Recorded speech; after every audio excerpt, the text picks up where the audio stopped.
Sri Krishna says in Bhagavad Gita, Vibhuti Yoga to be particular, Yadyad Vibhuti Mat Sattvam Srimad Urjitam Eva Va Tat Tat Eva Vagachatvam Mama Tejo Amsha Sambhavaha. All that you see which is glorious, divine and wonderful around you, know that all that is because of just a fraction of my powers. Not even all the powers, just a fraction of my power is sufficient to create this glory around. And I think that shloka applies to Bhagawan. A fraction of his power is good enough to create this glory. And so effortless. Everybody wrote to me, we did not even know when these 100 days passed and what really just happened. It feels like a dream. It just came and went by. And even I do not have recollections of most of the days and most of the things because every day was a new day. And because there was no doership and enjoyership, there are no memories of it. Ashtavakra says, you don't have memories of things when you do not have any doership or enjoyership, when you do not have your ego involved in it. Only when ego gets involved, memories get created. When there is no ego, there is no memory of things. And that's exactly what happened. There is no memory of all the which has happened. It just went by like this. Because absolutely it was done effortlessly by divine grace. So here we are at the end of all the festivities and then all the children are going back. And now, like the mother who has finished cooking and ready to feed, I am feeling bad that everybody is going back. All this while I was so busy that I had no time to look at anybody seriously, in the sense to spend that kind of a time which is personal, because everything was rushed. It's like the mother and the father who are busy receiving guests and taking care of them. They have no time to look at their own children at that time. It happens in family functions. I now went and saw all these children. All of them have grown up. All of them have become taller, some little fatter.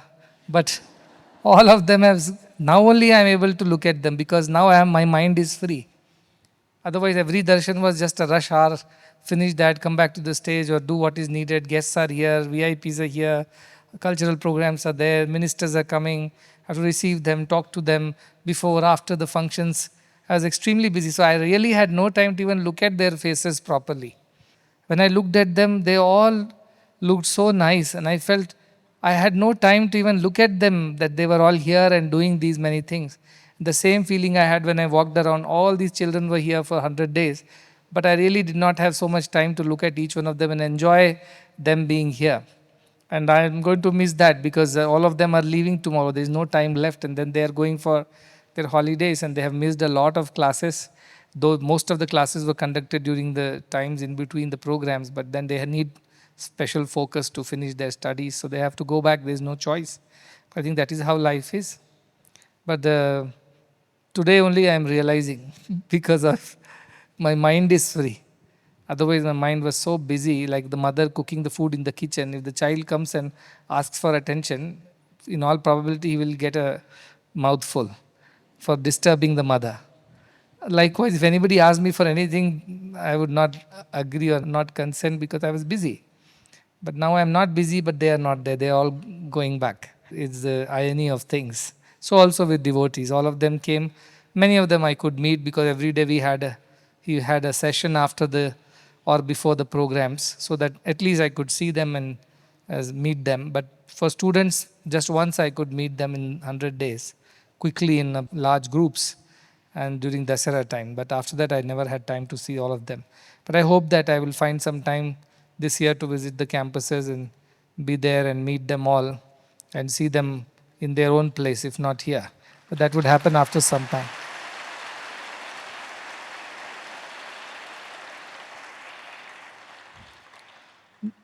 There is a doha from Rahim Das. He's another contemporary of Kabir Das up north, and he used to say, Rahiman ihi sansar mein sabso miliye dhai, kya jane kehi roop mein Narayana mil jahi. Oh, Rahim tells you that, oh people, meet everybody with great joy and enthusiasm. Run up to them and greet them with joy, because you do not know in whose form the Lord himself has come to meet you. So treat everybody as divine and meet everybody with enthusiasm and love, because in which form God comes we do not know. That should be our way to greet and meet each other with great enthusiasm and love. Because in every form there is the divine hiding inside. So when I was walking around, I saw so many divine forms, such brightness, such tejas in each of these faces. I think the children look so bright and their faces shine. So also devotees, and now only I am noticing it. That is the irony of it. All this while I did not notice. But today I am noticing and I see the change that has happened in 100 days. I see that all of them are spiritually more, I would say, evolved than what they were when they came here. And there is a subtle change that has happened in all of them. Otherwise, this shine on the face does not happen. You can put as much makeup and cosmetics as you want, but that doesn't bring that spiritual illumination. That doesn't bring that shine which comes from the soul. And that I'm seeing in all of you, and that makes me very happy that something has happened. Something good has happened in each one of you, and that good will remain because this is divine and it is permanent. That should remain with us, and we must keep it that way. Protect it with all our strength, so that this divine glow of the soul that is now manifesting in each one of you stays that way. We do not let it go dim or vanish altogether because again engaging in things of the world and worldly. So protect this by being in the right company, thinking the right things, saying the right things, doing the right things. That will help you to continue from here to evolve. And I'm sure this has happened, a lot of changes happen in every one of you. But more importantly, this has to be retained. It is one thing to reach, the other thing is to retain it. You have reached somewhere, make sure that you stay there. You retain it. That effort you have to put, all of you. And all of you will go back to your campuses and then for your short holidays to your homes, carry the message that you have received here. Don't let this inspiration die. Inspire many more. With the lamp, we can light many more lamps. So when you go back to your hometowns, your villages, your countries, go back with this spiritual glow, this light within, and help more people receive this light. Because everybody is divine. They need that spark. Somebody has to light it for them. So your flame should be passed on to somebody else. That should be your effort. And when you go, wherever you go, carry this love and spread it. Whomever you meet with that feeling of love, that I'm meeting the divine himself. In every one of them, try to see that. And it does not matter how they behave with you. What matters is how you behave with them. When you behave right, when you behave with love, when you take care of them or look after them with love and compassion, the worst of the people also will turn around, will come around and become better. That is your contribution you can make, a spiritual contribution to the world. So please do that, whether you do anything else or not. Retain this spiritual glow that you have received and help others receive it too. Because they were not as fortunate as you to come here and stay here, but you were fortunate once, and you should carry this flame within and spread it. Spread that light to everybody that you come across. And you don't have to do much. Just treat them with love. Meet them with enthusiasm. Greet them with that kind of concern that only divine has. And I'm sure world will become a better place. This vision of one world, one family will reach the world to every corner. Because each one of us is carrying that flame from here. In the old times, when in the village of Vrindavan, where Krishna used to live in Braj, there will be a lamp that will be lit by the headman of the village. So Nanda, who was Krishna's father, whose house would be in the center of the village, so my mother Yashoda will light the first lamp in the evening. And all other gopikas will come with their lamps and borrow the flame from this lamp and go and light the lamps in their own homes. That was the tradition, that you take this flame and light all other lamps. And slowly the darkness of the village will vanish because every house will be now lit up with lamps. That is the idea. You have come here all the way with your own little lamps of your hearts. I have lit a big flame over here from which you can borrow the light. And now when you go to your homes, carry it carefully. Let it not be exhausted, extinguished in the winds of circumstances. Let it be safe. And carefully take it back all the way and light more lamps in your own homes, in your own villages, towns and countries. And bring light into the lives of so many who are struggling there out in the darkness. And that little spiritual seva everybody can do. It doesn't cost you anything, nor time, nor money, nor any energy. It just costs you a little mindfulness, little awareness, little understanding. That's all it is. And that can be done by anybody, rich or poor, old or young. They can do this seva. Please go back and do this seva wherever you go. Students in specific, when you go hometown, do go back to your temples again, which you took care of last time. I hope this time you can find a group of people who will continue the seva. And I have told that if you have anything lacking in those temples, like no priest is there, or there is a need for some infrastructure, repair, cleaning, some supply, as an institution we will support, as long as the support will be utilized correctly. Your parents or somebody takes charge of it. So we'll see to that those temples, if there is a mosque, you belong to that community, go there and help there. And if there is anything we can do that. So also Gurudwara or a church, whatever you come across. Make sure that that place becomes alive again, vibrant again, and people are able to come there and feel that divinity. It's very important. So when you go back to your home, do find those requirements and come back and report to your campus heads, and whatever needs to be done, we'll do. But make a small group or a committee. Make sure that your parent or somebody whom you know is in charge of things, so that whatever is started does not stop. That much seva you can do. You are 3,000 plus people. You come from, if not more, at least 1,500 to 2,000 villages. And I'm sure there are 1,500 to 2,000 temples or some place of worship in those places. See what you can do, each one of you. And whatever help is there, we will try to do later. In this Kali Yuga, the most important thing is spiritual sadhana. It's very important. Do namasmarana, do seva. That is the best way to redeem yourself. There is no other way. So if you can help more people do namasmarana and seva, you are helping them also walk this path and reach their divine destination. So please do go and make some efforts when you go back home. Don't spend all the time playing and resting. Have some fun and play and enjoy your time, but then also be mindful that overindulgence can destroy all the good that you have received over here. So be restricted. Be restricted. When I was a student, I went home for holidays, the first holidays, and I was very tempted to go to a cinema. And then the only thing stopped me from doing that is, what if somebody sees this and they report it, or Bhagawan gets to know, and they will say, oh, you are a Sathya Sai student and you are watching cinema over here. What a bad name it would be for Bhagawan, not for me. My worry was that it would be a bad name for my institution and to Bhagawan. So I have to stop. I should not do this. So your temptations will come to you. Mind will act up in those situations. But the only thing that saves you from any disaster is, I should not get bad name for the institution, for myself, my elders, my parents. That should help you to stay on the path to begin with. Right? And do not get associated with people who are not nice, who are not good. Many people asked me, can we go and transform them when we go back our home? I said, only when you know how to swim can you help somebody who is sinking. If you yourself do not know how to swim, how will you save somebody? So first you become strong. Do some community service, no problem, but don't indulge, don't make friends or engage with people who are not of the right spiritual bent of mind, because they will disturb your faith and peace too. So stay away from that, stay in the good company, tell your parents about all that you've learned.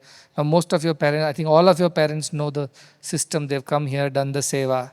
So you will have a nice satsang at home, they will ask you what all you experience. Tell them about the experience of these 100 days. Share with all of them. Right? That doesn't cost any money, that doesn't cost any big efforts. That much everybody can do. So you do that, don't forget. So also devotees, when you go back, engage in seva and sadhana. It's very important. Your personal time with God, your spiritual time with God is non-negotiable. It cannot be compromised and sacrificed. That is, everything else can be delayed or sacrificed, but your private personal time sitting with yourself should not be sacrificed, because that helps you to center yourself and help you think better, do better during the day. These are simple things, and keep reading Ashtavakra, a shloka at a time. And during this year also we will take up some of the shlokas of Ashtavakra and keep revising. The last book is still not done. So that we will take up whenever satsangs are there, in a few satsangs, and then we will keep reading and revising all that we have learnt and keep practicing it, more importantly. Practice is important. In whatever, when I have heard from so many people, they send me messages, emails, letters, and directly told me how it has benefited them, how it has made them to think about themselves and everybody around them with a new perspective. That's helping them overcome many emotional and other kinds of distractions and disturbances. They're able to become better human beings, more strong in their convictions about spirituality. And that makes me very happy. That makes me very happy because you are benefiting from all this. So continue to learn and grow. Do not stop. That is very important. And I'm very grateful to all the people who have supported. Today I was looking at the kitchen staff. All other departments can take off, maybe a morning or an evening off, but they cannot take off. They don't work, then all of us will not listen to Ashtavakra anymore. We'll listen to the sounds of the stomach. But they had to ensure everybody is getting what they're getting. And there are people from small towns, villages, small families. A little help will go a long way for them to benefit from it. So that is one thing. And then some volunteers have stayed all 100 days without taking off. And to them also I convey my lot of gratitude. I think I have also not taken any off in 100 days. So that also is important. Bhagawan used to say, the only person who does not have a Sunday is the sun himself, in whose name the day is. Sunday also sun has to rise. Sunday also sun has to glow and give light. So like that God is. There is no holiday for gods because they have to work for the welfare of all. That is how jnanis are. That is how good people are. They're always there for the welfare of others. They continuously engage in the welfare of all at all times. And this work is not a burden for them. It is what their spontaneous nature is. It is their natural way to love and serve. And they do not know any other way. That is why they continue to serve. All the rivers never stop flowing. So also the sun, which glows all the time, may not be now, but this is this side of the world. On the other side, he is still there, giving light and life. Likewise, the Jnani's life should be always giving joy, light, and life to others. That is very important. That is how one should lead one's life. And when you live life for such a greater purpose, the small petty issues and problems, they look totally ignorable. They don't need to even pay attention to them because your purpose is so much bigger and inspiring that small issues in life, small obstacles, challenges, setbacks, they don't matter anymore. They look very minuscule, very petty, very silly. But if you don't have a big purpose in life, every small issue looks so big. All your attention, mind, energy will be stuck there. But when you have a bigger purpose, these things are ignored. So think like that. Make your purpose bigger than all the small things of your life. Then you will never be stuck in these smaller things. You will keep growing and helping more people. So that is the message of one world, one family. Treat everybody with love and concern and kindness. And even if they are not nice to you, you can still be nice to them. That's in your hands. So that if you do, the other person will definitely get transformed at some point in time, even if it's not immediate. You have to have patience. Love is patience. You have to have patience with people. But wherever you are, remember all that you have learned. Make sure you practice it and benefit from it. And once you benefit from it, pass on that benefit to others. They were not as fortunate as you to attend these many days of spiritual workshop like this. They need your help too. So please be compassionate, kind to them, reach out to them and help them also. Lot of blessings to everyone for all the sacrifice and service that everyone has done. And I wish them all a happy and safe trip back to their homes and their countries. And see you soon again. We'll have another large function towards Guru Purnima. That would be in the month of July, around the last week of July, maybe 7 to 10 days of function. So we will see you that time again. Lot of blessings to everyone.